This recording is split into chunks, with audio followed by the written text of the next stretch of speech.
Mitä Hyrox-tunnit pitää sit sisällään, niin nämä on valmennettuja tunteja ja meidän tämä Hyrox-ohjelmointi tähtää vuonna 2026 joulukuun Hyrox-kilpailu. Eli kesällä on peruskuntokausi, syksyn mittaan ruvetaan kiristelemään harjoitusta tähtäimenä, että se kisakunto olisi huipussaan silloin joulukuussa.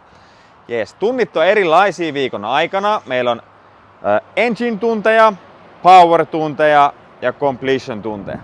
Ja engine-tunnit pohjautuu kestävyysharjoitteluun, saatetaan tehdä juoksudrillejä, juoksuvetoja, hiihtolaitteilla, soutulaitteilla erilaisia drillejä, vetoja. Koitetaan kehittää meidän tekniikkaa siinä, eli taloudellisuutta, sekä eri sykealueen harjoittelua, että se meidän kestävyyskunto paranisi. Yes.